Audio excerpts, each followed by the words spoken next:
Bab 165 dan bab 166.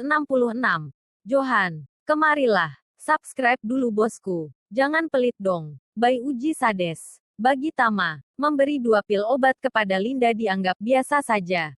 Tapi bagi Linda, itu sangatlah berarti. Linda merasa layaknya seorang gadis kecil yang dilindungi oleh seorang lelaki yang sedikit lebih tua darinya. Lelaki itu sangat peduli padanya. Tak lama terlihat di matanya. Tama berjalan ke arah Aldi. Pak Aldi, sekarang giliran Anda. Tubuh Aldi seketika gemetar dan ia segera berlutut ke tanah memberikan hormat. Tama meletakkan sebutir obat di tangan Aldi yang langsung berseru. Terima kasih, Pak Tama, atas obatnya. Saya, Aldi Aresta, akan patuh dan melaksanakan perintah Anda. Tama menjawab ringan. Pak Aldi, anak Anda dan juga keponakan Anda. Semua membuatku marah pada awalnya. Anda harus bisa selalu mengendalikan mereka jika tidak. Mereka tidak akan lama berada di dunia ini. Aldi pun langsung bergegas menjawab. Baik, Pak Tama, saya akan terus memantau mereka. Terima kasih atas obat ajaibnya ini. Tama pun menimpali lagi. Tolong beritahu kepada anak-anak muda di keluarga Anda. Di masa mendatang, mereka harus bisa belajar menghormati orang lain. Jangan sombong dan angkuh. Aldi pun mengangguk dengan cepat. Siap, Pak Tama. Saya pasti akan memberitahu mereka. Oke, simpanlah obatnya. Barangkali dapat menyelamatkan hidup Anda kelak, tukas Tama. Yang baru saja mendapatkan obat ajaib terlihat gembira luar biasa. Aldi, Pak Tama, jika kelak ada yang bisa keluarga Aresta lakukan untuk Anda, langsung sampaikan saja pada saya. Selanjutnya giliran keluarga Hermawan. Tama telah berjanji kepada mereka untuk memberi 2 pil untuk keluarganya. Jadi, Tama memberikan 1 pil untuk Anita dan 1 lagi untuk Albert. Sekarang, seorang ayah dan putrinya itu sama-sama berlutut untuk berterima kasih. Albert bersuara, Pak Tama sungguh murah hati. Kami sungguh berterima kasih. Mulai sekarang, kami dari keluarga Hermawan akan patuh kepada Pak Tama. Tama pun tersenyum dan mengangguk dengan perasaan puas. Sekarang, jatah obat bagi mereka telah selesai dibagi. Tapi Tama tampak masih sedikit memikirkan sesuatu. Akhirnya dia bersuara sedikit keras. Johan, kemarilah. Johan pun mendekat dan menatap Tama dengan penuh rasa hormat. Tama mengangguk ringan lalu tersenyum dan berkata, Johan, kita saling mengenal tidaklah sebentar. Saya tahu kamu begitu bekerja keras dan juga menggunakan hati. Saat membuat obat ini, saya juga menyiapkan 1 untukmu. Saat mendengar itu, semua orang di sana pun tercengang. Terlebih lagi Johan, badannya langsung bergetar hebat. Kepalanya terasa seperti ingin meledak. Saking gugupnya, dia sedari tadi menunggu di dekat pintu yang berjarak beberapa meter saja dari mereka. Tentu saja dia mendengar dan melihat semua yang terjadi. Termasuk bagaimana Dr. Wisnu bisa kembali pulih secepat itu. Dia sebetulnya sudah lama ingin mengutarakan niat agar dia bisa memiliki obat itu. Tapi, dia sadar diri, orang-orang sepertinya, yang bukan dari kalangan elit seperti tamu-tamu Tama saat ini, tidaklah memenuhi syarat untuk mendapatkan bagian dari obat ajaib itu. Dan sekarang, tiba-tiba dia mendengar sendiri bahwa Tama ingin memberinya obat ajaib. Dia pun segera berlutut tanpa ragu-ragu. Pak Tama, saya, Johan, adalah orang biasa saja. Saya tidak bisa mengatakan hal-hal yang indah. Tapi sekarang hidupku adalah milik Anda. Bahkan kalau Anda meminta saya untuk mengeringkan samudra, saya akan lakukan, kata Johan dengan suara bergetar. Johan sangat tersentuh oleh Tama yang murah hati kepadanya. Hal ini membuat dia sulit berbicara karena dia menahan sesak di dadanya. Dia pun menerima dengan hormat pil itu dan memperlakukannya layaknya harta karun. Tama mengangguk dan berkata lirih. Baiklah, kamu hanya perlu menjaga sikapmu. Dan aku akan melindungimu. Johan dengan tegas menjawab. Saya, Johan, pasti tidak akan mengecewakan Anda. Kini semua orang melihat sendiri Tama meletakkan sebuah pil obat ajaib di tangan Johan. Meskipun Johan masih muda dan tampak sehat, semua terkejut melihat Tama memberikannya dengan tanpa ragu kepada orang dengan profil jauh di bawah mereka. Hal ini membuktikan bahwa Tama memanglah orang yang murah hati. Johan kini terlihat terisak. Tidak dapat lagi menahan air matanya. Pipinya telah basah kuyup menerima hadiah yang tak dapat dinilai dengan uang itu. Pak Tama, saya hanyalah orang kecil. Saya sangat berterima kasih. Tama kembali menjawab dengan tersenyum. Johan, saya ini juga manusia biasa. Yang kalian lihat selama ini adalah karakter orang lain. Bukan identitas saya yang sebenarnya. Apakah kamu ingat Ben? Teman sekelas saya dulu. Tentang status. Dia jauh tidak beruntung jika dibandingkan kamu. Dia dijebak oleh wanita jalang. Saat terbaring di rumah sakit. Dia bahkan tidak punya kekuatan untuk sekadar bunuh diri. Tapi kenapa saya tetap membantunya? Karena dia adalah teman saya. Dan saya tidak akan membiarkannya menderita seperti itu. Johan pun seketika teringat tentang temannya itu. Hatinya sangat tersentuh dengan kisah itu. Dia pun menundukkan kepala. Suaranya kembali bergetar. Pak Tama, percayalah. Saya akan ada untuk Anda di sisa waktu saya. Barangkali ini bisa menjadi hadiah untuk Anda. Tama kali ini berkata, saya tidak butuh otak, otot, maupun uangmu. Asalkan kamu terus membumi, bersikap patuh, dan baik padaku. Aku pasti akan terus melindungimu.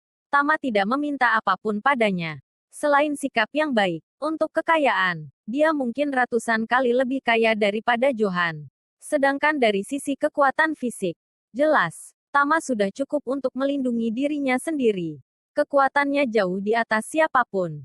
Sehingga, selama Johan patuh padanya, maka secara alami Tama akan membantu dan melindunginya.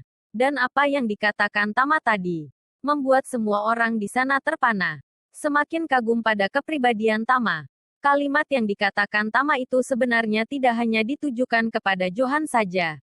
Itu adalah kode kepada siapapun di sana. Agar senantiasa membumi, patuh, dan baik padanya. Dengan begitu, Tama akan membalasnya dengan bantuan dan perlindungan yang jauh lebih tidak ternilai harganya. Hening sejenak, tiba-tiba Aldi mengeluarkan gelang canggih yang rupanya adalah kunci mobil mahal. Pak Tama, ini adalah gelang pintar sekaligus kunci mobil Bugatti Veyron Hermes Edition. Saya telah memesan mobil ini. Pamerannya dimulai besok, dan Anda bisa pergi ke sana untuk langsung mengambil unitnya. Bugatti Veyron biasa, harganya sekitar 60 miliar. Dan ini adalah Hermes Edition. Harganya hampir mencapai 100 miliar. Tama belum bersuara. Tiba-tiba Albert juga buru-buru mengeluarkan gelang yang tidak kalah cantiknya. Dengan sedikit tergesa-gesa dia berkata, kebetulan sekali, Pak Tama, saya juga telah memesan mobil sport untuk Anda di pameran itu. Yang saya pesan ini adalah Aston Martin 177 Limited Edition. Aston Martin 177 Limited Edition harganya juga hampir 100 miliar. Ini benar-benar sangat membuatnya terkejut. Kedua orang itu menghadiahi Tama dengan barang yang sama-sama super mewah. Tapi rupanya itu membuat Aldi sedikit marah. Pak Albert, kenapa Anda meniru saya memberi Pak Tama mobil sport? Apa Anda sengaja meniru saya? Albert pun berterus terang. Bagaimana saya bisa meniru Anda? Saya hanya berpikir bahwa Pak Tama harus mengendarai mobil sport terbaik. Itulah kenapa saya secara khusus memesan Aston Martin itu. Melihat dua orang itu memberikan hadiah yang sangat istimewa. Kali ini Wisnu tidak mau kalah. Dia mengeluarkan kotak kayu cendana dari sakunya. Setelah dibuka, di dalamnya ada gelas anggur berbahan porselen dengan warna yang luar biasa cantik. Dia pun lantas berkata kepada Tama, Pak Tama, gelas anggur indah ini adalah warisan dari dinasti Ming. Ini adalah barang antik yang sangat saya sukai seumur hidup saya. Hari ini, secara khusus saya menghadiahkan ini untuk Anda. Sebagai guru saya, Pak Tama, semoga Anda sudi menerima dan menyukainya. 3 orang sudah memberikan hadiahnya masing-masing. Linda pun ingin mengambil kesempatan itu. Dia yang diberi 2 buah pil obat ajaib rupanya tidak ingin kalah. Tapi dia tidak membawa barang-barang seperti mereka. Tidak kehilangan akal. Dia sedikit memutar tubuh untuk meraih sesuatu dari dalam tasnya.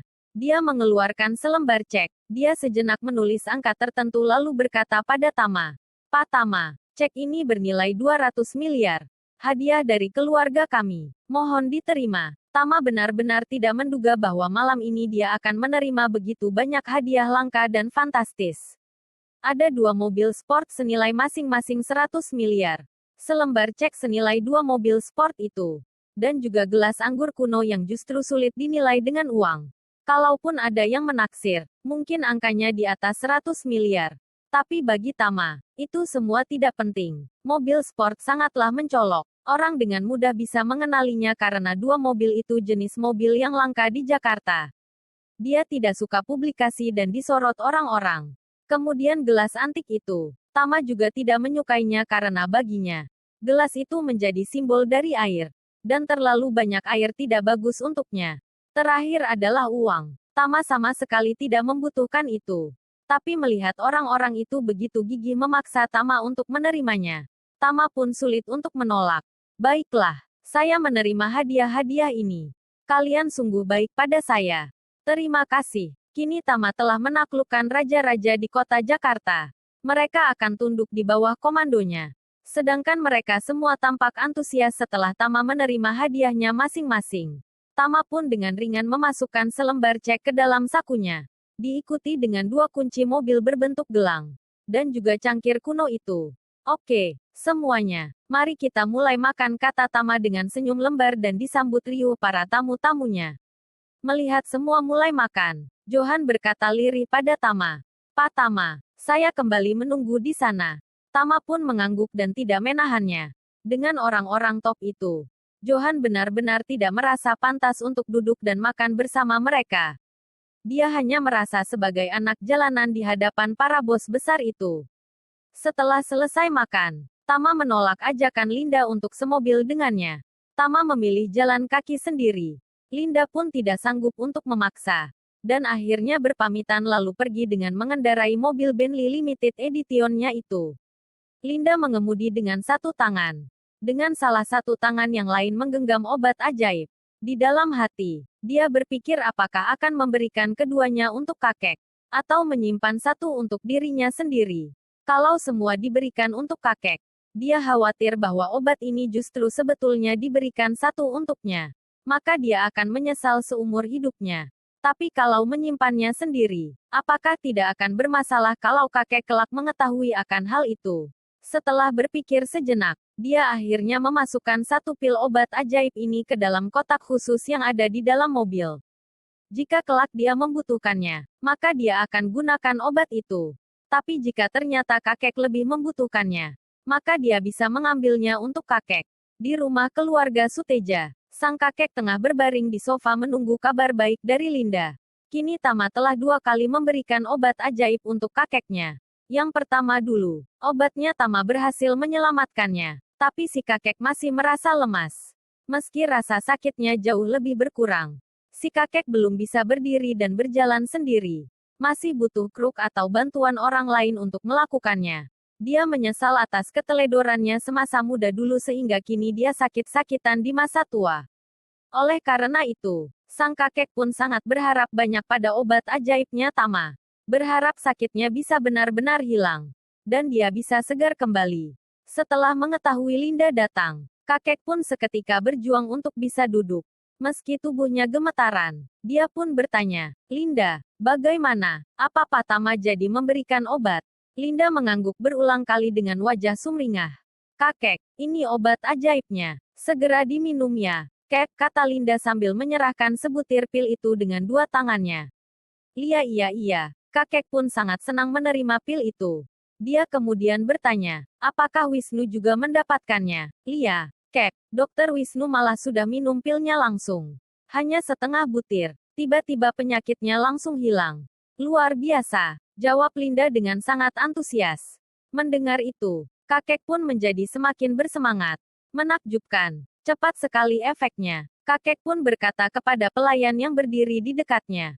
Tolong ambilkan aku air, aku ingin minum obat sekarang. Pelayan yang ada di sana pun bergegas ke dapur dan dengan cepat kembali membawakan teh hangat untuk si kakek. Detak jantung Linda seketika meningkat tajam saat melihat kakeknya hendak meminum obat itu 1 butir pil sekaligus. Wajahnya tampak serius mengamati perubahan demi perubahan yang terjadi. Linda sangat berharap bahwa kakeknya itu bisa kembali sehat dan bugar. Bisa hidup beberapa tahun lagi. Sehingga bisa lebih leluasa membimbingnya dalam menjalani kehidupan. Si kakek kini teleh memasukkan pil ke dalam mulutnya dan meminum air teh hangat untuk mendorong pil itu. Setelah pil itu tertelan, segera terjadi ledakan energi. Si kakek merasakan betul adanya energi yang terus bergerak di dalam dirinya. Menyapu ke seluruh area tubuh. Kakek mulai merasakan kemunculan kekuatan di dalam dirinya sendiri. Dia merasa semakin segar dan kini berusaha untuk berdiri sendiri tanpa bantuan siapapun. Linda yang melihat itu menjadi sangat was-was. Dia takut kakek akan terjatuh dan menjadi kembali sakit. Semua orang di sana pun segera mendekat dan bersiap apabila si kakek tiba-tiba jatuh. Dan semua terkejut. Si kakek dapat berdiri dengan sangat mudah. Kini dia berdiri hanya bertumpu pada dua kakinya sendiri. Berdiri tegap, tidak bergetar, dan layaknya orang normal. Dia pun merasa bahagia luar biasa. Dia mencoba untuk berjalan perlahan hingga akhirnya berjalan normal keluar villa. Si kakek tampak berjalan layaknya orang biasa. Tidak terlihat adanya tanda-tanda kelelahan, kaki dan tubuh yang gemetar, ataupun nafas yang terengah-engah. Itu semua membuat orang-orang di sana menjadi sangat kagum. Semua tidak percaya, apakah ini kakek yang beberapa waktu lalu tampak sudah sangat dekat dengan ajalnya. Dia kini terlihat sangat segar layaknya orang berusia 50-an tahun. Kakek kini mendapatkan kembali kendali atas tubuh dan kekuatannya. Dia sangat bersemangat dan kembali ceria. Dia terus berjalan ke sana kemari dengan cepat dan mantap. Semua orang yang menyaksikan itu pun tidak kalah bahagianya hingga tak terasa sebagian mereka meneteskan air mata haru. Luar biasa, luar biasa. Pak Tama benar-benar seperti dewa. Teriak si kakek yang tampak kegirangan. Dia pun bergegas menghampiri Linda dan berkata, Linda, kalau kamu bisa menikah dengan Pak Tama, maka aku bisa hidup lebih dari 100 tahun. Ayahmu, dan juga saudara-saudaramu, pamanmu, semua akan bisa hidup lebih dari 100 tahun. Begitu keluarga kita bisa hidup selama 100 tahun dalam 3 generasi secara berturut-turut. Maka keluarga kita akan menjadi seperti dewa. Tidak akan ada yang bisa menggoyahkannya. Mendengar itu, Linda pun terkejut. Beberapa waktu lalu, kakek adalah orang yang hampir saja meninggal sebelum diselamatkan oleh Tama. Setelah minum obat yang pertama, memang keadaannya membaik, tapi kakek terlihat sangat kelelahan setelah dibantu berjalan beberapa langkah. Kini setelah meminum obat ajaib yang kedua, dia justru seperti bisa melakukan apapun kembali. Linda percaya bahwa kakeknya yang kini telah berumur 80 tahun lebih, akan sanggup bertahan hidup selama lebih dari 20 tahun lagi. Dengan begitu, maka kakek akan sanggup hidup selama 100 tahun. Itu benar-benar akan terjadi. Ada berapa banyak orang di dunia ini yang bisa hidup lebih dari 100 tahun? Sangat sedikit. Kakek adalah orang yang paling penting di keluarga Suteja. Dia memiliki pengaruh besar terhadap kejayaan keluarga ini. Jadi, apabila dia bisa hidup selama 100 tahun, maka itu adalah berkah bagi keluarga Suteja. Kakek akan kembali membawa keluarga ini meraih kesuksesan demi kesuksesan. Namun jika kakek meninggal, maka dipastikan keluarga ini akan sangat goyah. Akan terjadi perebutan kekuasaan di antara anak-anaknya. Dan itu mungkin saja menimbulkan konflik yang serius. Sudah banyak keluarga kaya yang mengalami kehancuran setelah kehilangan jiwanya. Dan berkat Tama, maka kakek akan terus hidup setidaknya selama 20 tahun lagi. Di situ keluarga ini akan meraih puncak kejayaannya. Bersambung.